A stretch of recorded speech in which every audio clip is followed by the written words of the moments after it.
ওয়া আমিনু বিমা আনজালতু মুসাদ্দিকাল লিমা মাআকুম। আল্লাহ রাব্বুল আলামিন বলে, তোমরা এই কোরআনের প্রতি ঈমান আনো যেটা আমি তোমাদের কাছে নাজিল করলাম। আমি আল্লাহ যেই কিতাব তোমাদেরকে দিলাম ওই কিতাবের প্রতি তোমরা ঈমান আনো। সুবহানাল্লাহ বলেন, এই কোরআনের প্রতি ঈমান আনো, আল্লাহ আদেশ করে। আল্লাহ রাব্বুল আলামিন কোরআনুল কারীমের আরেক জায়গায় বলেন, ওয়া হাযা কিতাবুন আনজালনা। উম্মত, ইহা এমন একটা কিতাব যেটা আমি নাজিল করছি। কোরআন এমন একটা দামি কিতাব যে মুবারাকুন, যেই কিতাবের ভিতরে শুধুই বরকত। সুবহানাল্লাহ বলেন, বলেন কোরআনের মধ্যে কি শুধুই কি? সবাই বলেন, কোরআনের শুধুই কি? বরকত। এই আয়াতের ব্যাখ্যায় ফকি আবুল লাইস আস-সামারকান্দি রাহিমাহুল্লাহ তার বিখ্যাত তাফসীরের কিতাব তাফসীরুস সামারকান্দির মধ্যে লেখেন, আল কুরআন ফিহি বারাকাহ, কোরআনের মধ্যে আছে বরকত। বলে কার জন্য? কুলিমান আমানা বিহ, যে কোরআনের প্রতি ঈমান আনে তার জন্য। সুবহানাল্লাহ বলেন, যে কোরআনের প্রতি ঈমান আনবে তার জন্য কোরআনে আছে শুধুই বরকত, শুধুই বরকত। দুনিয়ার বরকতও আছে, আখিরাতের বরকতও আছে। দুনিয়ার বরকতও আছে, আখিরাতের বরকতও আছে। দুনিয়ার বরকতের দৃষ্টান্ত আপনারা সকলেই চিনেন, জানেন। আমাদের বাংলাদেশের একজন প্রসিদ্ধ মশহুর হাফিজ কোরআন আছে, সকলে অনেক অনেক হাফিজ কোরআন আছে যারা বহির্বিশ্বে 1 নাম্বার হয়েছে। আপনাদেরকে শুধু বোঝানোর জন্য আজকেও এখানে একজন আসবে, হাফিজ নাজমুস সাকিব হাফিজাহুল্লাহ। ইনিও কিন্তু বাংলাদেশ থেকে চ্যাম্পিয়ন হয়েছিলেন। তো বর্তমানে আপনারা যাকে খুব ভালো করেই চিনেন, হাফেজ সালেহ আহমদ তাকরিম, নাম শোনেন নাই? কোরআনের বরকতটা কেমন দেখেন। এই জানুয়ারি মাসের 9 তারিখ এই হাফিজ সাহেবের মাদ্রাসায় আমাদের মাহফিল ছিল। আমরা যতটুকু জানতে পারছি, ওনার পরিবার কিন্তু আর্থিকভাবে এত সচ্ছল ছিল না, অসহায় পরিবারের ছিলেন, মোটামুটি চলতে পারত।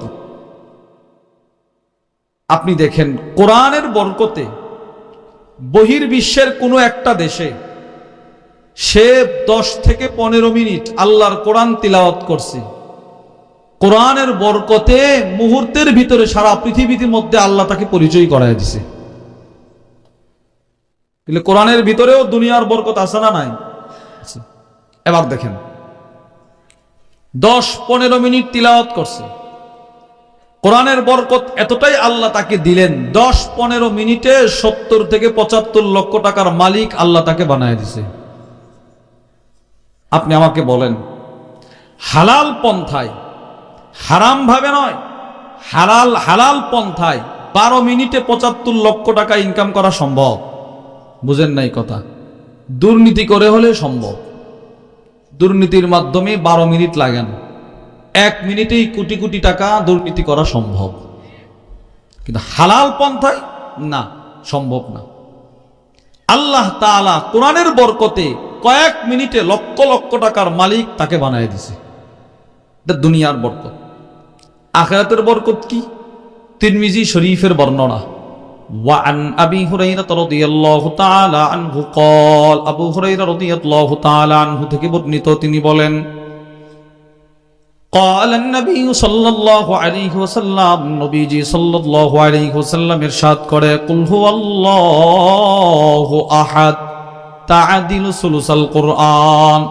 আল্লাহর রাসূল বলেন, আমার কোন উম্মত যদি একবার সূরাতুল ইখলাসটা তেলাওয়াত করে, একবার যদি কুল হুয়াল্লাহ তেলাওয়াত করে, আল্লাহর রাসূল বলেন তার আমলনামায় 10 পারা তেলাওয়াতের বরকত। সুবহানাল্লাহ বলেন, 10 পারা তেলাওয়াতের কি বরকত, সওয়াব।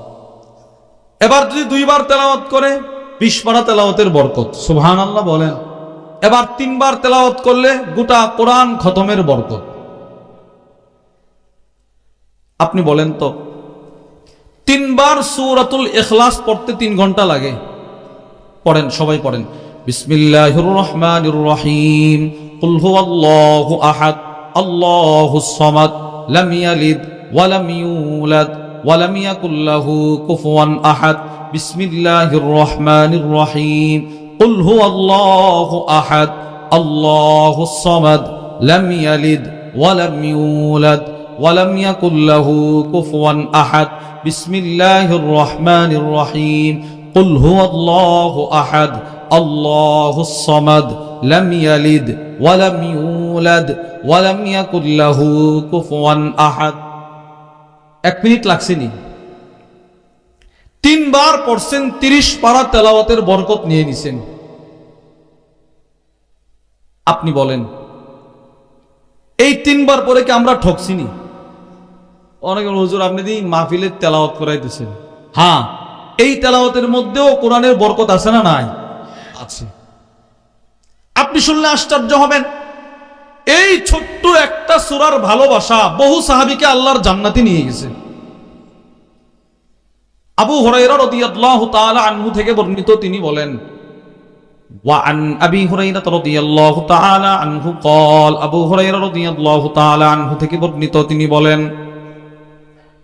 أن رسول الله صلى الله عليه وسلم سمع رجلا يقرأ قل هو الله أحد। নবীজি সাল্লাল্লাহু আলাইহি ওয়াসাল্লাম এক ব্যক্তিকে সূরাতুল ইখলাসটা পড়তে শুনলেন। নবীজি শুনতেছে, একজন সাধারণ সাহাবী কুল হুয়াল্লাহটা সুন্দর করে তিলাওয়াত করতেছেন। আল্লাহর রাসূল বলে, সাহাবারা রে ওয়াজাবাত, ওয়াজিব হয়ে গেছে। সাহাবারা প্রশ্ন করে, ইয়া রাসূলুল্লাহ কি ওয়াজিব হয়ে গেছে? আল্লাহর রাসূল বলে, ওয়াজাবাত লাহুল জান্নাহ, তার জন্য জান্নাত ওয়াজিব হয়ে গেছে। সুবহানাল্লাহ। আরো আশ্চর্য, তিরমিজি শরীফের বর্ণনায় আসছে, মসজিদে কুবার মুসল্লিরা নবীজির দরবারে আসছে। কুবা এলাকার মুসল্লিরা নবীর কাছে আসছে, এসে বলে, ইয়া রাসূলুল্লাহ, আমাদের মসজিদের ইমাম নাই, ভালো একজন ইমাম দেন যিনি আমাদেরকে নামাজ পড়াবে।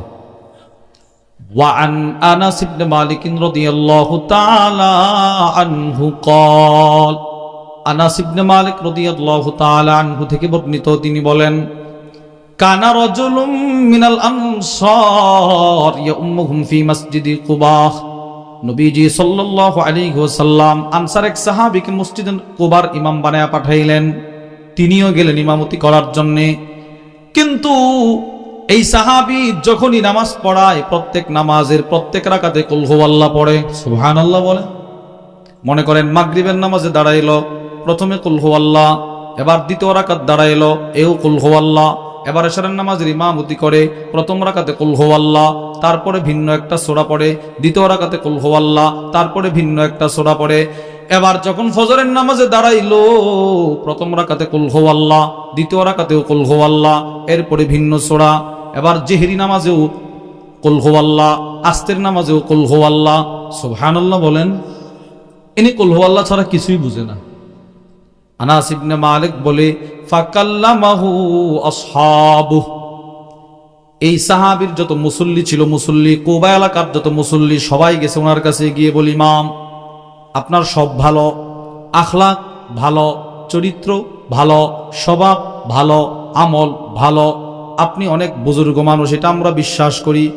কিন্তু আপনার একটা সমস্যা, আপনি প্রত্যেক নামাজে শুধু কুল হুয়াল্লাহ পড়েন কেন? এটা ছাড়তে পারেন না?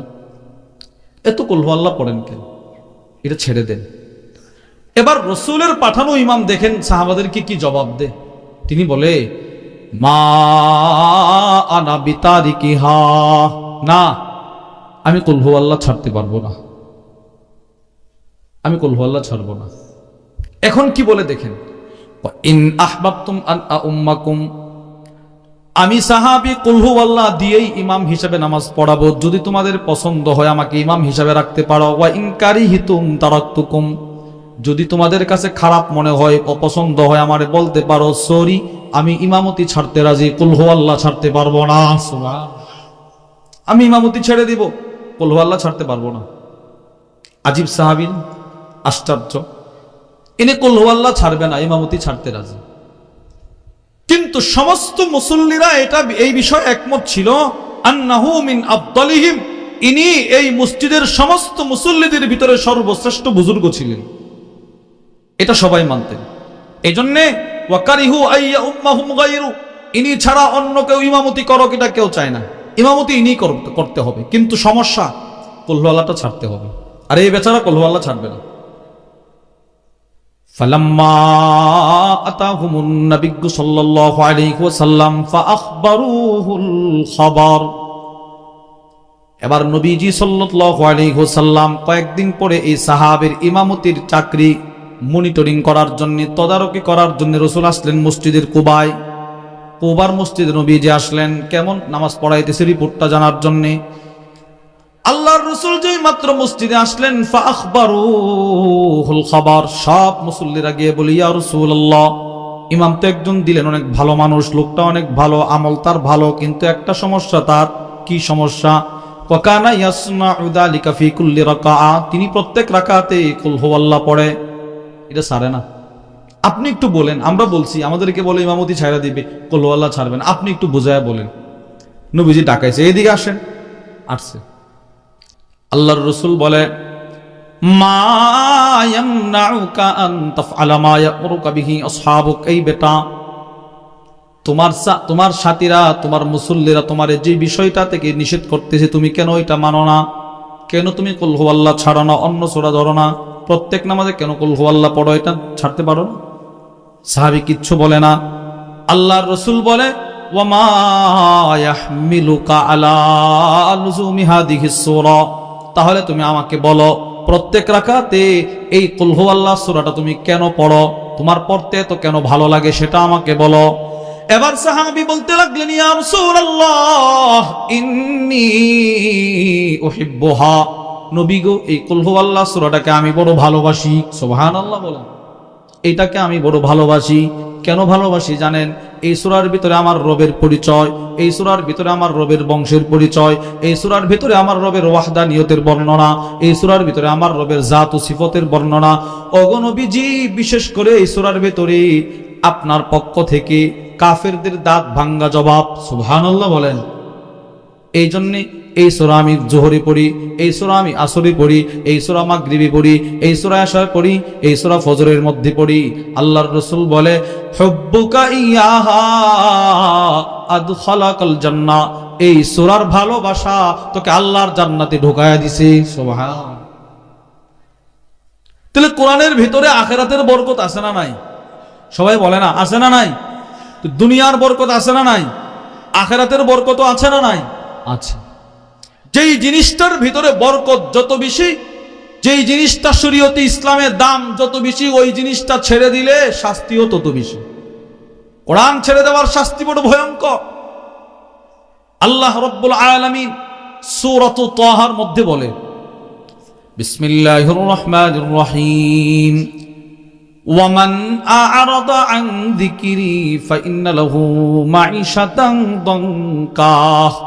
আল্লাহ রাব্বুল আলামিন বলে, শোনো, যে ব্যক্তি আমি আল্লাহর কোরআন থেকে বিমুখ হয়ে যাবে, যে আমি আল্লাহর দ্বীন থেকে বিমুখ হয়ে যাবে, যে শরীয়ত ইসলাম থেকে বিমুখ হয়ে যাবে, যে কোরআন থেকে বিমুখ হয়ে যাবে, তার দুনিয়াও বরবাদ, আখিরাতও বরবাদ।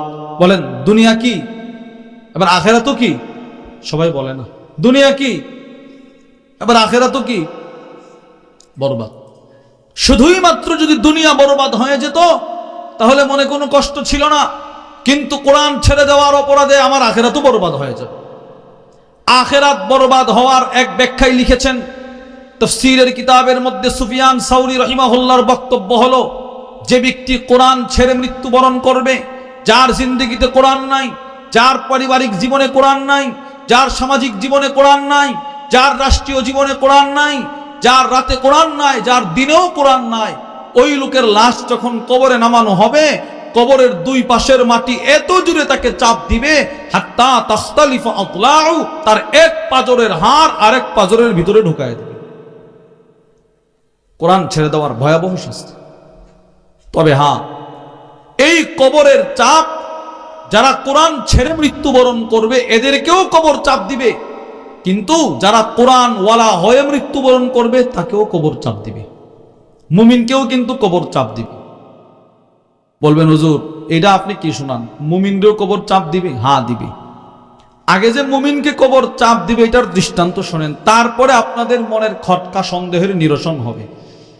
মুমিনকে কবর চাপ দেওয়ার উদাহরণ ইরওয়াউল গলিল ফি তাখরিজ আহাদিস মানারিস সাবিল, ওই কিতাবের মধ্যে হাদিস আসছে وعن جابر بن عبد الله رضي الله تعالى عنهما قال হযরত জাবির ইবনে আব্দুল্লাহ রাদিয়াল্লাহু তাআলা আনহুমা থেকে বর্ণিত তিনি বলেন খরাজনা মা রাসূলিল্লাহি সাল্লাল্লাহু আলাইহি ওয়াসাল্লাম ইয়াওমান ইলা সাদ ইবনে মুআজ হিনা তুফিয়া নবীজি সাল্লাল্লাহু আলাইহি ওয়াসাল্লাম সাদ ইবনে মুআজ নবীজির এক সাহাবী ছিলেন তার ইন্তেকাল যেদিন হয়ে গেল রাসূল আমাদেরকে নিয়ে তার বাড়ির দিকে রওনা হইলেন সুবহানাল্লাহ বলেন সাহাবী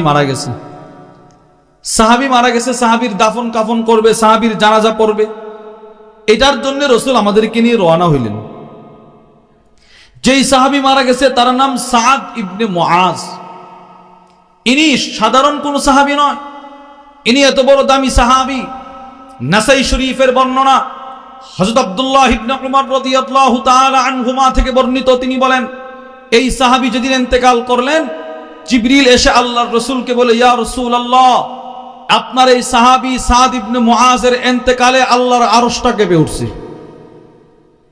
ওনার ইন্তেকালে আরশ কাঁপছে আরশ এত বড় সাহাবী ছিলেন জিবরিল বলে ইয়া রাসূলুল্লাহ শুধুই মাত্র তার ইন্তেকালে আল্লাহর আরশ কেঁপে উঠে নাই তার ইন্তেকালের পর তার জানাজায় ওয়া শাহিদাহু ৭০ আলফাম মিনাল মালায়েকা ৭০,০০০ ফেরেশতা তার জানাজায় উপস্থিত হয়েছে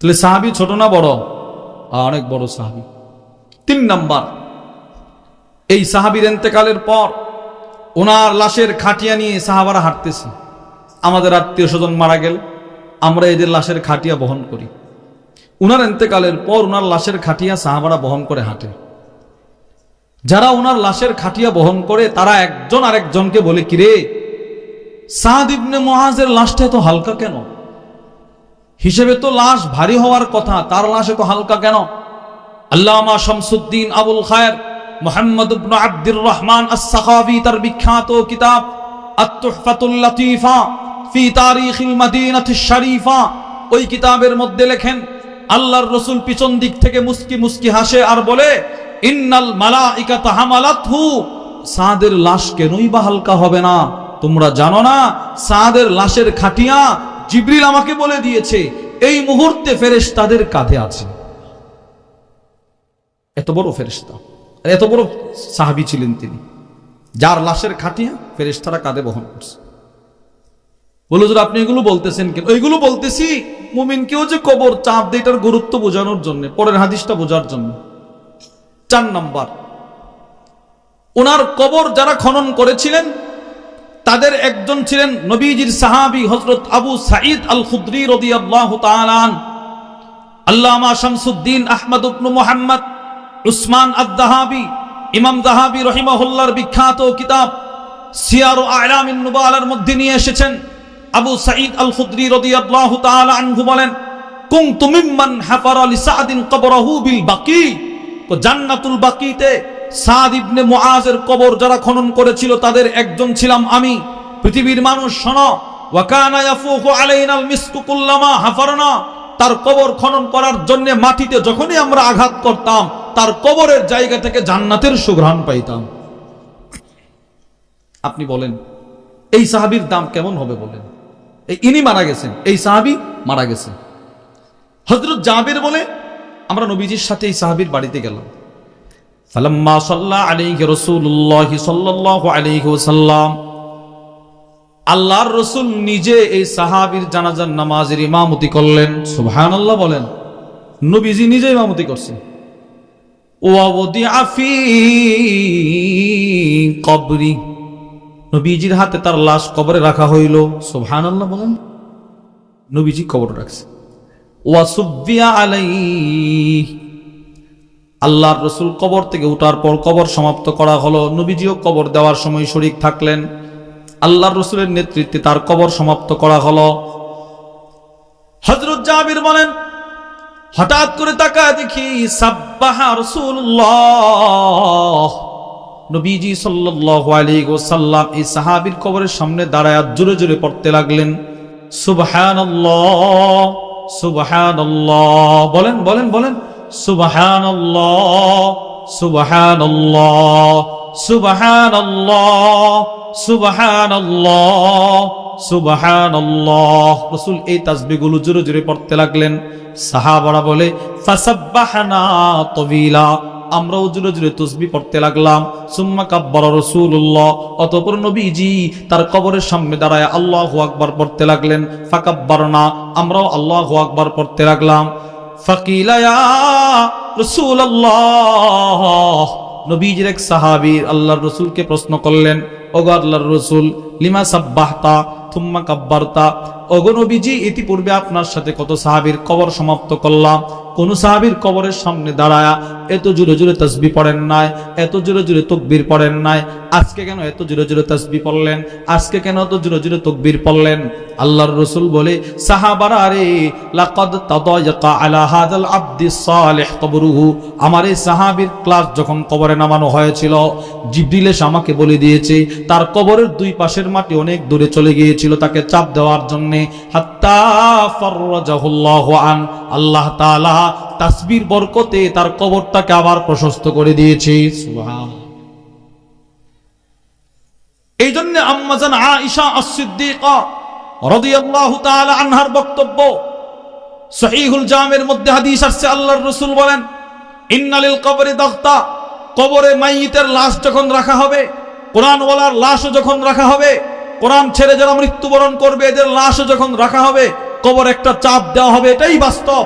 যদি কবরের চাপ থেকে কোনো মুমিন বাঁচতে পারত, লানাজা মিনহা সাদ ইবনে মুআজ, তাহলে এই সাহাবী কবরের চাপ থেকে বেঁচে যেত। ইনি যেহেতু বাঁচতে পারে নাই, কেউ বাঁচতে পারবে না। তাহলে আমরা এতক্ষণ আলোচনার দ্বারা বুঝলাম মুমিনকেও কবরে চাপ দেওয়া হবে। এবার আমাদের সকলের সন্দেহের নিরসন, হুজুর মুমিনকে কবরে চাপ দেওয়া হবে, তাহলে মুমিন হয়ে লাভটা হইল কি? এই মুমিনকে কবরে চাপ দেওয়ার বিষয়ে দুইটা কথা আমরা শুনলে বিষয়টা স্পষ্ট হবে। এক নাম্বার, মুমিনকে কবরে চাপ দেওয়ার ধরনটা কেমন, এটা এক। দুই, ধরন যেমনই হোক চাপটা দিবে কেন? প্রথম প্রশ্নের উত্তর, পৃথিবী বিখ্যাত আলেম আল্লামা মুহাম্মদ ইবনে আহমদ সালিম ইবনে সুলাইমান আস-সাফারিনি আল-হাম্বলি তার বিখ্যাত কিতাব আল বুহুরুজ জাখিরা ফি উলুমিল আখিরা, ওই কিতাবের মধ্যে লেখেন, হাকিম তিরমিজির বক্তব্য নিয়ে এসেছে। তিনি বলেন, মুমিনকে যে মাটি চাপ দিবে এর দ্বারা উদ্দেশ্য হলো আল মুরাদ বিদাগতাতিল কবর, মুমিনকে কবর চাপ দেওয়ার দ্বারা উদ্দেশ্য হলো ইলতিকাউ জানিবাই আলা জাসাদিল মাইয়িত, মুমিনের লাশ কবরে রাখার পর কবরের দুই পাশের মাটি ধীরে ধীরে ধীরে ধীরে ধীরে ধীরে একদম ধীরে ধীরে আয়েশা মুমিনের কাফনের কাপড়টাকে স্পর্শ করবে। সুবহানাল্লাহ, সবাই বলে না? তো মুমিনকে চাপ দিবে না স্পর্শ করবে? বলেন, সবাই বলেন, চাপ দিবে না স্পর্শ? এবার প্রশ্ন, বুঝলাম চাপ দিবে না, তো এই স্পর্শটাই বা কেন করবে? এই স্পর্শটাই কেন করবে? দুইটা উত্তর, বলেন কয়টা? দুই কারণ। এক নাম্বার, আল্লামা ইমাম জালালউদ্দিন সুয়ুতি রাহিমাহুল্লাহর বিখ্যাত নাসাঈর শরা সুনানুন নাসাঈ বিশরহি জালালউদ্দিন আস-সুয়ুতি, যেই শরাটির তালিক করেছেন পৃথিবী বিখ্যাত আলেম আল্লামা আব্দুল ফাত্তাহ আবু গুদ্দা রাহিমাহুল্লাহ, ওই কিতাবের মধ্যে ইমাম জালালউদ্দিন সুয়ুতি রাহিমাহুল্লাহ নিয়ে এসেছেন। এই হাদিসের ব্যাখ্যায় তিনি লেখেন যে মুমিনকে কেন চাপ দিবে, এক নাম্বার কারণ হলো মা মিন আহাদিন ইল্লা ওয়াকাদ আলাম্মা বিখাতিআ। শোনো, পৃথিবীতে যত মানুষ ছিল, যত মুমিন পৃথিবীতে ছিল, কেউ এমন নাই যার জিন্দেগিতে ছোটখাটো কোনো না কোনো ভুল ত্রুটি না করছে। বলেন, এমন কেউ আছে যে কোনো ভুল ত্রুটি করে নাই? এমন আছে কেউ? আমাদের মধ্যে এমন কেউ আছে যার জিন্দেগিতে কোনো গুনাহ নাই? বলে না। যদিও আমাদের দেশে একজন বলছে আমার 80 বছরের ভিতরে কোনো গুনাহ নাই। শুনছেন আপনারা শুনছেন? সে বলে, আমি কোনো আলেমের দোয়ায় আমিন বলি না। কি অহংকার দেখেন! সে বলে, আমি কোনো মৌলবীর দোয়ায় আমিন বলি না। কেন আমি আমিন বলবো? আমি 80 বছরের ভিতরে আমি জানি কোনো গুনাহ করি নাই। আপনি বলেন, আমার রসুলের কোনো গুনাহ ছিল? আরে জোরে বলে না, আমার রসুলের কোনো গুনাহ ছিল? আল্লামা আব্দুল ফাত্তাহ আবু গুদ্দা রাহিমাহুল্লাহ তার বিখ্যাত কিতাব আর রাসূলুল মুআল্লিম ওয়া আসালিবুহু ফিত তালিম, ওই কিতাবের মধ্যে লেখেন, ওয়াকাদ আরসালাল্লাহু তাআলা বা'দাল ইস্তিখলাস ওয়া তাহহারাহু মিনাল আদনাস আল্লাহ তাআলা নিজের কুদরতি হাতে সর্বপ্রকার পাপ পঙ্কিলতা থেকে আল্লাহর রাসূলকে নিজে যাচাই বাছাই করে দুনিয়ায় পাঠাইছে। যেই রাসূলকে আল্লাহ নিজে যাচাই বাছাই করলেন, ইনি আবার গুনাহ করার কোনো সম্ভাবনা আছে না।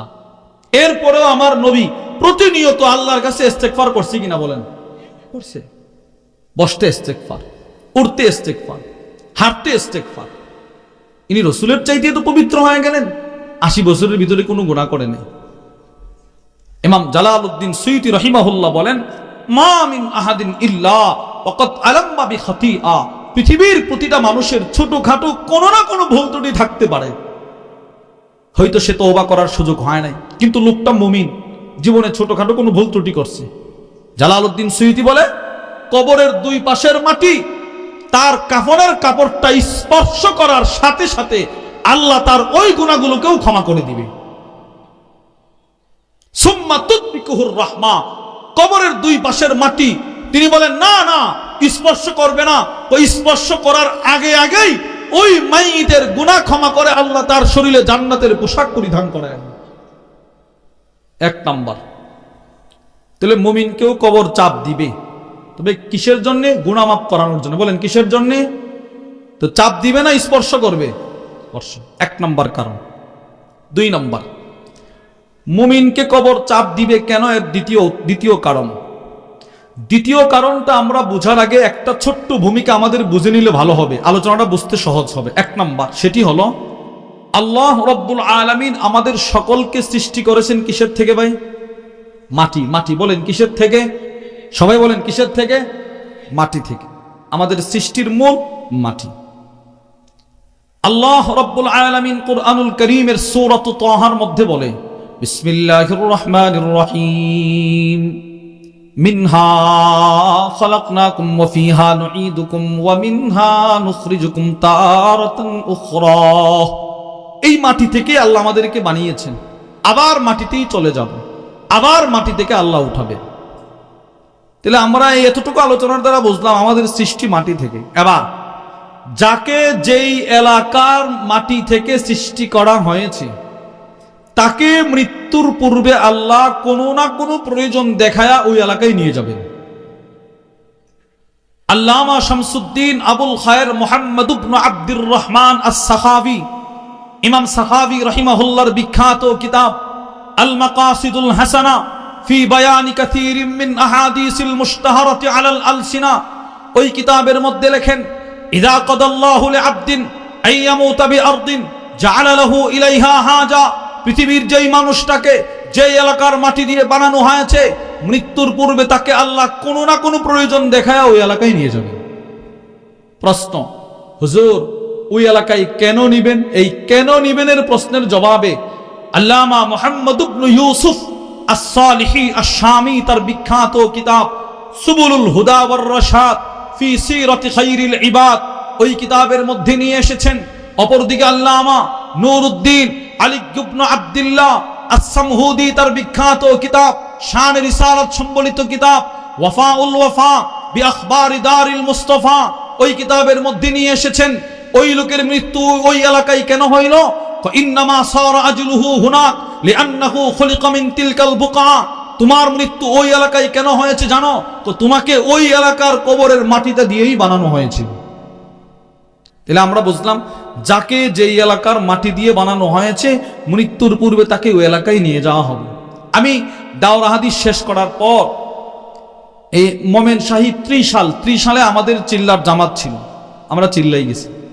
তো মোমেন শাহী মার্কাজের পাশেই একটা কবরস্থান আছে, মুরব্বীদের কবর। ওখানে আমার এখনো মনে পড়ে একজন বিদেশি মেহমানের কবর আছে, যিনার বাড়ি হলো লন্ডন, ইংল্যান্ড। এখানে ওনার কবর। তখন আমার মনে পড়ছে, হাই হয়তো ওনাকে আল্লাহ তাআলা এই জায়গার মাটিতে দিয়েই বোধহয় বানিয়েছিলেন। এখানে ইনি ঘুমিয়ে আছেন, শুয়ে আছেন। আমরা এতটুকু আলোচনার দ্বারা বুঝলাম আমাদের সৃষ্টি হলো মাটির থেকে। বলেন তো ভাই কিসের থেকে? সবাই বলেন কিসের থেকে? মাটি থেকে। এবার দেখেন যাকে যে এলাকার মাটি দিয়ে বানানো হয়েছে ওখানে নেওয়া হবে। এবার দ্বিতীয় কারণ কেন চাপ দিবে, এবার বুঝতে সহজ হবে। আল্লামা ইমাম জালালউদ্দিন সুয়ুতী রাহিমাহুল্লাহর একটা ছোট্ট কিতাব আছে বুশরাল কাঈব বিলিকাইল হাবিব, ওই কিতাবের মধ্যে নিয়ে এসেছেন যেহেতু তোমার সৃষ্টি মাটি থেকে, আল্লাহ তাআলা তোমাকে ওই মাটি থেকে কোটি কোটি বছর পূর্বে পৃথক করে রেখে দিয়েছিলেন আলমে আরওয়াহ। তোমার কবরের মাটি আল্লাহ তাআলার কাছে প্রতিনিয়ত ফরিয়াদ করে, আল্লাহ সে তো আমার অংশ, তার বিরহ, তার বিচ্ছেদ আমার আর ভালো লাগে না, পাঠিয়ে দেন না তাকে আমার কোলে। রব বলে, না, এখনো সে বাবার পৃষ্ঠদেশে যায় নাই, মায়ের বক্ষ দেশে যায় নাই। আসলেন বাবার পৃষ্ঠদেশে, আসলেন মায়ের বক্ষ দেশে। কবরের মাটি আল্লাহর কাছে ফরিয়াদ করে, আল্লাহ সে তো আমার অংশ, তার বিরহ বিচ্ছেদের বেদনা আমার আর ভালো লাগে না, তাকে পাঠিয়ে দেন আমার কোলে। রব বলে, না, এখনো সে মায়ের পেটে যায় নাই, আসলেন মায়ের পেটে, থাকলেন কতক মাস। কবরের মাটি বলে, আল্লাহ তাকে দেন না আমার কোলে ফিরিয়ে, তার বিরহ বিচ্ছেদের বেদনা আর ভালো লাগে না। রব বলে, এখনো দুনিয়ার পেটে যায় নাই, আসলেন দুনিয়ার পেটে, হইলেন মুমিন, হইলেন কোরআন ওয়ালা, হইলেন ইমান ওয়ালা, হইলেন নবী ওয়ালা, হইলেন জিকির ওয়ালা, হইলেন তাকওয়া ওয়ালা, হইলেন আমাল ওয়ালা। এবার কোরআন ওয়ালার লাশ যখন ওই কবরের মাটি ফুরিয়াদ করতে করতে যখন অতিষ্ঠ হয়ে যায়, কোরআন ওয়ালার লাশ যখন কবরে রাখা হয়, মুমিনের লাশ যখন কবরে রাখা হয়, জিকির ওয়ালার লাশ যখন কবরে রাখা হয়, নবী ওয়ালার লাশ যখন কবরে রাখা হয়, দিনদারের লাশ যখন কবরে রাখা হয়, ইমাম জালালউদ্দিন সুয়ুতি বলে, কবরের দুই পাশের মাটি মমতাময় মায়ের মতো মুমিনকে আদর করার জন্য জড়ায়া ধরবে। দম্মাতহুম দম্মাল ওয়ালিদাতিশ শাফিকা। ইমাম জালালউদ্দিন সুয়ুতি বলে, এক মা তার সন্তান যেমন 20 বছর পরে বিদেশ থেকে দুনিয়াতে দেশে আসলে, ইউরোপ থেকে দেশে আসলে মা যেমন সন্তানটাকে জড়ায়া ধরে, কষ্ট দেওয়ার জন্য না আদর করার জন্য, কষ্ট দেওয়ার জন্য না ভালোবেসে, ঠিক ওই রকম কবরের মাটি কোরআনওয়ালাকে জড়ায়া ধরবে, কষ্ট দেওয়ার জন্য না, ভালোবাসা দেওয়ার জন্য। এবার কি হিসাব করেন, কোরআনওয়ালা হবেন না কোরআন ছেড়ে দিবেন? বলেন আমি কি ওয়ালা, আমরা কি ওয়ালা? জোরে বলেন, বলেন কোরআনওয়ালা, ইমানওয়ালা, আমলওয়ালা, তাকওয়াওয়ালা, জিকিরওয়ালা, দ্বীনওয়ালা। হ্যাঁ, আমরা কোরআনওয়ালা হতে হবে। এই জন্য পৃথিবীর যত ষড়যন্ত্র, সবগুলো ষড়যন্ত্র শুধুই মাত্র মানুষকে কোরআনওয়ালা না বানানোর ষড়যন্ত্র, চতুর্মুখী ষড়যন্ত্র। মানুষ যেন কোরআন থেকে দূরে সরে যায়, মানুষ যেন কোরআন থেকে দূরে সরে যায়। কাদিয়ানীদের ষড়যন্ত্র মানুষকে কোরআনওয়ালা না বানানোর ষড়যন্ত্র। যত ধরনের ষড়যন্ত্র পৃথিবীতে আছে, সবগুলোর একটাই উদ্দেশ্য, বান্দাকে কোরআনওয়ালা থেকে দূরে সরায় দাও, মানুষকে কোরআন থেকে দূরে সরায় দেয়। আল্লাহ আল্লাহ রসুলকে পাঠাইলেন মানুষের জিন্দগিকে গঠন করার জন্য, কোরআনওয়ালা বানানোর জন্য। আর যত বেঈমান মুশরিক, এদের চেষ্টা কোরআনওয়ালা থেকে, কোরআন থেকে দূরে সরায় দাও। কোরআন থেকে কি সরায় দাও বলেন? দূরে দূরে সরায় দাও। এই জন্য 1 নম্বর কোরআনের প্রতি ঈমান আনা। কিয়ামত পর্যন্ত যারা কোরআনের প্রতি ঈমান আনবে না, তাদের বিরুদ্ধে মামলা করবেন স্বয়ং নবীজি। নাউজুবিল্লাহ বলেন। ওই ওয়াকালার রাসূল ইয়া রাব ইন্না কওমি ইত্তাখাযু হাযাল কুরআনা মাহজুরা। এই মাহজুরার প্রথম অর্থ শাইখুল ইসলামে সানি, ইমামে রব্বানি, আল্লামা ইমাম ইবনুল কাইয়িম আল জাওজিয়্যা রাহিমাহুল্লাহ লিখেছেন, কোরআনের প্রতি ঈমান আনে নাই। 2 নম্বর, রসুল যে মামলাটা করবে, রসুল বলবে, আল্লাহ এই সম্প্রদায় কোরআন শিখে নাই, সন্তানকেও কোরআন শিখাই নাই। নাউজুবিল্লাহ বলেন। বহু মানুষ আছে, বহু মানুষ আছে 60 বছরের জিন্দেগিতে 2টা চোখ দিয়ে কোরআনের দিক তাকাইছে, 30 মিনিট খুঁজে পাওয়া যাবে না। আমি ঠিক বিঠিক বলার জন্য আপনাদেরকে বলি নাই, এটা বাস্তব কথা। যেই রব চোখ দিলেন, যেই রব কথা বলার শক্তি দিলেন, যেই রব ধরার হাত দিলেন, সেই রবের দেওয়া চোখ দিয়ে রবের কোরআনের দিকে তাকানোর মতো 20 মিনিট তার সুযোগ হয় নাই। রাতটা কাটে টেলিভিশন দেখতে দেখতে, মোবাইল দেখতে দেখতে, রাত শেষ। সকাল শুরু হয়, এও টেলিভিশন, সকাল শুরু হয় টেলিভিশন, সকাল শুরু হয় মোবাইল। কি পরিমাণ মোবাইল এই 2 চোখ দেখছে আপনি বলেন। অথচ কোরআন দুনিয়াতে আগে আসছে, মোবাইল বহু পরে আসছে। কিন্তু মানুষের জিন্দেগি হিসাব করলে 2টা চোখ শুধু মোবাইল নয়তো টেলিভিশন, শুধু মোবাইল নয়তো টেলিভিশন। ওই দিন আল্লামা মুফতি আনিসুর রহমান আশরাফি হাফিজাহুল্লাহ হুজুর বলতেছিলেন, এক ভদ্রলোক, তার বাড়িতে 4খানা কোরআন শরীফ আছে। কোরআন শরীফ, তাকে পাশে টেলিভিশন। হুজুরের ফোন করছে, হুজুর আমার ঘরে একটা টেলিভিশন আছে, আবার পাশে 4খানা কোরআন শরীফ, আমি কি কোরআন শরীফগুলো বারান্দায় রাখতে পারি? নাউজুবিল্লাহ বলবেন না। কোরআন শরীফ বারান্দায় রাখতে, টেলিভিশনকে ঘরে রাখতে। দেখেন আপনি আপনি বলেন এটা কি কোরআন ছেড়ে দেওয়া নয়? বলেন না কথা, এটা কি কোরআন ছেড়ে দেওয়া নয়? নিজের সন্তানকে কোরআন শেখায় না, নিজে কোরআন শেখায় না, অথচ কোরআনের এলেম সবচাইতে সুন্দর। সুবহানাল্লাহ বলেন। আরে যদি দেখতেন আমাদের এই মাদ্রাসায় যে নুরানি বাচ্চারা যে কোরআন পড়ে, নুরানি মাদ্রাসার যে ছাত্ররা, এদের সিনাই কোরআনের যে এলেমটা ঢুকছে, যদি দেখা যেত সবচেয়ে সুন্দর লাগতো। এটা আমার কথা না, শাইখুল ইসলাম সানি, ইমাম রব্বানি, আল্লামা ইমাম ইবনুল কাইয়িম আল জাওজিয়্যা রাহিমাহুল্লাহর বিখ্যাত কিতাব রাউদাতুল মুহিব্বিন ওয়া নুজহাতুল মুশতাকিন, ওই কিতাবের মধ্যে হযরত লিখেছেন, লাউ সুব্বিরাল ইলমু সূরা, একজন নুরানি মাদ্রাসার তালিবুল ইলমের সিনার ইলমটাকে যদি আকৃতি ধারণ করা যেত, যদি দেখা যেত, আমরা তো দেখি না, আমরা বিশ্বাস করি ইনি হাফেজ।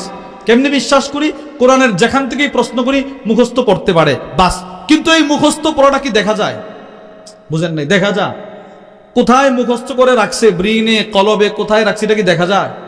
আমরা শুধু মানি যে ইনি হাফেজ, কারণ উনি পড়তে পারে মুখস্থ। যদি দেখা যেত, ইমাম ইবনুল কাইয়িম আল জাওজিয়্যা রাহিমাহুল্লাহ বলেন, আকাশে যতগুলো তারকা, আকাশে যতগুলো চাঁদ, আকাশে যতগুলো সূর্য, সবগুলো যদি এক জায়গায় একত্রিত করা হতো, যেই পরিমাণ সুন্দর লাগতো, এর চাইতে কোটি কোটি কোটি কোটি গুণ বেশি সুন্দর লাগতো একজন নূরানি তালিবুল ইলমের সিনার ইলমটা। এর চেয়ে বেশি সুন্দর মনে হয়। এক নাম্বার, কোন ইলমটা ছেড়ে দিলেন? সবচেয়ে সুন্দর ইলমটা ছেড়ে দিয়েছেন। দুই, কোরআনের ইলম সবচাইতে দামি ইলম। সুবহানাল্লাহ বলেন। বলেন কোরআনের ইলম সবচেয়ে কি ভাই? সবাই বলেন সবচেয়ে কি? দামি। সবচেয়ে দামি ইলম কোরআনের ইলম। ইমাম ইবনুল কাইয়িম আল জাওজিয়্যা রাহিমাহুল্লাহর বিখ্যাত কিতাব মিফতাহু দারিস সাআদা ওয়া মানশুরু ভিলায়াতিল ইলমি ওয়াল ইরাদা, ওই কিতাবের মধ্যে তিনি লেখেন, কেন এই কোরআনের ইলম সবচেয়ে দামি জানো? ইন্নাল ইলম মিরাসুল আম্বিয়া, কোরআনের ইলমটা সরাসরি নবীজির রেখে যাওয়া সম্পদ। কোরআনের ইলম সরাসরি নবীজি রেখে গেছে, সবচেয়ে দামি। এই জন্য আল্লাহর রাসূল কোরআনের ইলম দেখে দেখে মানুষকে সম্মান দিতেন, কোরআন দেখে দেখে, ইলম দেখে দেখে মানুষকে মর্যাদা দিতেন। তিরমিজির বর্ণনা, আবু হুরায়রা রাদিয়াল্লাহু তাআলা আনহু থেকে বর্ণিত, তিনি বলেন, বা'সা রাসূলুল্লাহ সাল্লাল্লাহু আলাইহি ওয়াসাল্লাম, বা'সা নবীজি সাল্লাল্লাহু আলাইহি ওয়াসাল্লাম সাহাবাদের এক জামাত পাঠাবে যুদ্ধে। যুদ্ধে সাহাবাদের এক দল পাঠাবে যুদ্ধে।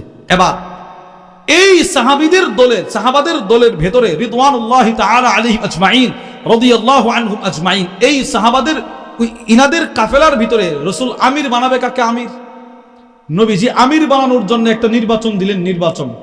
রাসূল বললেন, কাকে আমির বানাবো, কাকে রেখে কাকে আমির বানাবে? কাজ করো, তোমরা যারা যুদ্ধে যাইবা সবাই দাঁড়ায়া আল্লাহর কোরআন তেলাওয়াত শুরু করো। সবাই তেলাওয়াত করো। সবাই দাঁড়াইছে, দাঁড়ায় তেলাওয়াত করে। নবীজি প্রত্যেকের তেলাওয়াত কানে কানে শুনতেছেন। কেউ এক সূরা পড়ে তেলাওয়াত শেষ, কেউ এক পারা পড়ে তেলাওয়াত শেষ, মুখস্থ আর নাই। কারো 2 পারা তেলাওয়াত করার পরে শেষ, কারো 3 পারা তেলাওয়াত করে শেষ। একটা কথা মনে রাখবেন, নবীজির সমস্ত সাহাবারা কিন্তু হাফেজ কোরআন ছিলেন না। সবাই হাফেজ কোরআন ছিলেন না, সবাই বড় বড় আলেম ছিলেন না। কিন্তু এটা বাস্তব, রাসূলুল্লাহ সাল্লাল্লাহু আলাইহি ওয়াসাল্লামের সবচাইতে আদনা থেকে আদনা সাহাবীর দাম সমস্ত আলেমের চাইতে কোটি গুণ বেশি। সুবহানাল্লাহ বলেন, জোরে বলেন সুবহানাল্লাহ। এটা মানতে হবে আপনি। কিন্তু সবাই বড় আলেম ছিলেন না, সবাই বড় ফকি ছিলেন না। শাইখুল ইসলাম সানি, ইমাম রব্বানি, আল্লামা ইমাম ইবনুল কাইয়িম আল জাওজিয়্যা রাহিমাহুল্লাহর কিতাব ইলামুল মুওয়াক্কিঈন ও আ'লামুল মুওয়াক্কিঈন আন রাব্বিল আলামিন, ওই কিতাবের মধ্যে নিয়ে এসেছেন, রাসূলের 1.25 লাখ সাহাবী ধরেন আর 1.5 লক্ষ সাহাবী ধরেন, যতজন সাহাবী ধরেন, সমস্ত সাহাবাদের ভিতরে সবচাইতে বেশি মাসআলা যারা বর্ণনা করতেন ওই রকম সাহাবী মাত্র 7 জন। সুবহানাল্লাহ বলেন মাত্র কয়জন? বলেন কয়জন? মাত্র 7 জন। ইনারা বেশি বেশি মাসালা বর্ণনা করতেন। এই 7 জনের ভিতরে আবার একজন হলেন আম্মাজান আয়েশা আস-সিদ্দিকা রাদিয়াল্লাহু তাআলা আনহা। সুবহানাল্লাহ বলেন। আম্মাজান মাসালা বর্ণনা করতেন। আল্লাহ পাক ওনাকে যে কি পরিমাণ ইলম দান করছেন, আল্লামা ইবনু আব্দুল বার তার বিখ্যাত কিতাব আল ইস্তিআব ফি মারিফাতিল আসহাব, ওই কিতাবের মধ্যে লেখে, পৃথিবীর সমস্ত সাহাবাদের ইলম যদি একদিকে রাখা হয়, নবীজির সমস্ত বিবিদের এলেম, আম্মা জান আয়েশা আস-সিদ্দিকা রাদিয়াল্লাহু তাআলা আনহা ছাড়া সমস্ত বিবিদের এলেম যদি ওই দিকে রাখা হয়, পৃথিবীর সমস্ত আলেমের এলেম যদি ওই দিকে রাখা হয়, অপর দিকে যদি আম্মা জানের এলেমটা রাখা হয়, উনার এলেমের ওজন বেশি হবে। চিন্তা করেন কত বড় এলেমের অধিকারিণী ছিলেন। তাহলে বোঝা গেল যুগে যুগে ইসলামের খেদমত, এলেমের খেদমত নারীরাও করছে। বলেন করছে কিনা? করছে। সন্তান ছেলেরা যেমনি কোরআন শিখান, মেয়েকেও কোরআন শিখাতে হবে। বলেন ইনশাআল্লাহ। মেয়েকে কোরআন শেখাবেন তো ইনশাআল্লাহ, মেয়েকে হাফেজা বানাবেন তো ইনশাআল্লাহ। তাহলে আমি যে কথা আপনাদেরকে বুঝাইতে চাইলাম, সব সাহাবী বড় আলেম, বড় ফকি ছিলেন না, সবাই ছিলেন না। কেউ এক পারা তেলাওয়াত করে বন্ধ, কেউ দুই পারা তেলাওয়াত করে বন্ধ, কেউ তিন পারা তেলাওয়াত করে বন্ধ। আবু হুরায়রা রাদিয়াল্লাহু তাআলা আনহু বলে, ফাআতা আলা রাজুলিন মিনহুম মিন আহদাসিহিম সিন্নাহ, যারা তিলাওয়াত করতেছিল সিরিয়াল ধরে, এদের ভিতরে একটা ছোট্ট সাহাবী, একজন ছোট মানুষ, বয়স সবার চাইতে কম, সবার চাইতে বয়স যার কম, এই সাহাবী তেলাওয়াত বন্ধ করে না, অনর্গল তেলাওয়াত করতেই আছে। সুবহানাল্লাহ। বল, ইনি তেলাওয়াত করতেছে। আবু হুরায়রা রাদিয়াল্লাহু তাআলা আনহু বলেন, নবীজি একটা দৌড় দিয়ে এই ছোট্ট সাহাবীর কাছে চলে আসছে। আয়েশা মনোযোগ দিয়ে তার তেলাওয়াত শুনতেছে। সুবহানাল্লাহ বলেন না। নবীজি প্রশ্ন করে, মা মাআকা ইয়া ফুলান, এই বেটা, সকলের তেলাওয়াত বন্ধ হয়ে গেল, তুমি এখনো তেলাওয়াত করতেছো? তুমি কোরআন শরীফ কদ্দুর মুখস্থ জানো? তুমি যে এখনো তেলাওয়াত করতে আসো, কোরআন কদ্দুর মুখস্থ? সাহাবী জবাব দেয়, মাই কাদা ওয়া কাদা ওয়া সূরাতুল বাকারা, নবী গো আমার কোরআনের ওই সূরাটা মুখস্থ, ওই সূরাটা মুখস্থ, ওই সূরাটা মুখস্থ, ওই সূরাটা মুখস্থ, ওই পারা মুখস্থ, ওই পারা মুখস্থ। ওগো নবীজি সাল্লাল্লাহু আলাইহি ওয়াসাল্লাম, আমার এই সূরাগুলো মুখস্থ ঠিক আছে, পাশাপাশি কোরআনের সবচেয়ে বড় সূরা সূরাতুল বাকারাটাও আমার মুখস্থ। সুবহানাল্লাহ। এই দিক থেকে তিনি এদের উপরে চলে গেছে। আপনারা হাদিসটা বুঝে থাকলে বলেন তো, এই সাহাবী কি সবার বড় না অনেক ছোট? একদম বয়স কম। এবার নবীজি কি বলে জানেন? আল্লাহর রাসূল বলে, আমাকা সূরাতুল বাকারা, তোমার কি সূরা বাকারা মুখস্থ আছে? জি ইয়া রাসূলুল্লাহ, আমার সূরা বাকারা মুখস্থ। নবীজি বলে, ফাযহাব ফান্তামিরুহুম, যাও এই মুরব্বিদের নেতা আমির আমি রাসূল তোমাকে বানায়া দিলাম। মুরব্বিদের আমির বানায়া দিয়েছে রাসূল এই ছোট্ট সাহাবীকে। এই জন্যে দ্বীনি যত কাজ, ওই কাজের আমির সবসময় থাকবে উলামায়ে কিরাম। এটা মনে রাখতে হবে। দ্বীনের যত কাজ, মাকতব, তালিম, দাওয়াত, তাবলীগ, তারবিয়ত, খানকা, ওইগুলোর আমির থাকবে সবসময় উলামায়ে কিরাম। যাদেরকে আল্লাহ তাআলা কোরআনের ইলম দিয়েছে, হাদিসের ইলম দিয়েছে, এরা থাকবে। নবীজি ওনারা আমির বানায় দিয়েছে। আপনি বলেন, রাসূল আমির বানায়, যাও তুমি আমির। এই জন্যে এই হাদিসটাকে আইনা আরবের বিখ্যাত একজন লেখক আছে, আদ-দক্তুর আইদ আল-করনি, যিনার একটা প্রসিদ্ধ কিতাবও আছে, লা তাহজান কিতাবের নাম, হতাশ হবেন না। ওই কিতাবের মুসান্নিফ লেখক আদ-দক্তুর আইদ আল-করনি, উনার আরেকটা কিতাব আছে, ইহফাজিল্লাহ ইয়াহফাজকা, তুমি আল্লাহকে হেফাজত করো, তুমি আল্লাহর বিধানকে হেফাজত করো, তুমি আল্লাহর বিধিবিধান মেনে চলো, আল্লাহ তোমাকে হেফাজত করবে। ওই কিতাবের মধ্যে তিনি লেখেন, একজন ছোট্ট সাহাবীকে সূরাতুল বাকারা মুরব্বিদের আমির বানায় দিছে। তাহলে আমরা বুঝলাম, 2 নম্বর, কোরআন নিজেও শিখা, নিজের সন্তানকে কোরআন শিখানো, নিজের ছেলেকে কোরআন শিখানো, নিজের মেয়েকে কোরআন শিখানো। হায় আফসোস, মুসলমান তার 60 বছরের ভিতরে কয়েকটা ঘন্টা তার সময় হইল না সূরা বাকারাটা শিখার, সূরাতুল ফাতিহাটা শিখার, সূরা ইখলাসটা শুদ্ধ করে শিখার, কোরআনটা শিখার সময় তার হইল না। অথচ আল্লাহ তাআলাই তাকে এত সময় দিলেন। 60 বছরের জিন্দেগি আল্লাহই দিলেন, 70 বছরের জিন্দেগি আল্লাহই দিলেন। আল্লাহর দেওয়া হায়াত পায়া আল্লাহ তাআলার এই কালাম শিখার সৌভাগ্য তার হয় নাই। বলেন, এমন মানুষ আছে না নাই? বলেন। আচ্ছা, আল্লাহ যদি আপনাকে প্রশ্ন করে, আমি তোমাকে দিলাম 60 বছর, কোন কাজে ব্যয় করলা? তুমি আমার কোরআনটা দেখে দেখেও শিখতে পারলাম। আরে সবাই তো হাফেজ হতে পারে না, সবাই আলেম হতে পারবে না, কিন্তু সবাই কোরআনওয়ালা হতে পারবে। বলেন কিওয়ালা? সবাই কোরআনওয়ালা হতে পারবে। কোরআন শিখার চেষ্টা করতে হবে, নিজে কোরআন শিখতে হবে, সন্তানকে কোরআন শিখাইতে হবে, মেয়েকে কোরআন শিখাইতে হবে, ছেলেকে কোরআন শিখাতে হবে, কোরআনওয়ালা হয়ে মরতে হবে। আল্লাহ না করো যেন আমার মরণ এই অবস্থায় না হয় যে আমি কোরআনকে ছেড়ে দিছি। 2 নম্বর, নিজে কোরআন শিখা, নিজের সন্তানকে কোরআন শিখানো। না শিখাইলে রসুল আমাদের বিরুদ্ধে মামলা করবে। 3 নম্বর, রসুল বলবে আল্লাহ এই সম্প্রদায় কোরআন ছেড়ে দিয়েছে মানে কোরআনের বিধান মানে নাই। কোরআন যেগুলোকে হালাল বলেছে, কোরআন যেগুলোকে হারাম বলেছে, আমি রসুল আমার হাদিসের বক্তব্যের মাধ্যমে যেই বিষয়গুলোকে আরো স্পষ্ট করে বর্ণনা করেছি তারা সেগুলো মানে নাই, করে গ্রেফতার করে। কোরআন বলছে সুদ খাইবা না, ঘুষ খাইবা না। দেখেন আল্লামা মুফতি আনিসুর রহমান আশরাফি হাফিজুল হুজুর খুব সুন্দর করে বলে, ডাক্তার বলেছে গরুর গোশত খাইতে নিষেধ, এবার বেচারার সামনে গরুর গোশত দিলে না আমি খাবো না। ডাক্তার বলল বড় বোয়াল মাছ খাওয়া নিষেধ, এবার বেচারার সামনে মাছ দিলে না আমি খাবো না। ডাক্তার বলল নিষেধ, ওইগুলো মানতে পারে। আরে ডাক্তারের চাইতেও তো বড় আমার সেই রব, যেই রব বলল তুমি সুদ খাইবা না, তুমি ঘুষ খাইবা না, সেই রবের কথাটা মানতে পারে না। বলেন এমন মুসলমান আছে না? আছে। আল্লাহ বলছে তুমি নামাজ পড়ো, নামাজ পড়ে না। আর ডাক্তার বলছে যদি সুস্থ থাকতে চান তো ফজরের আগে একটু হাঁটবেন, 2 কিলোমিটার হাঁটবেন। উনি ফজরের আগে 2 কিলোমিটার হাঁটে কিন্তু মসজিদে গিয়ে নামাজটা পড়ে না। এরকম মানুষ আছে না নাই বলেন?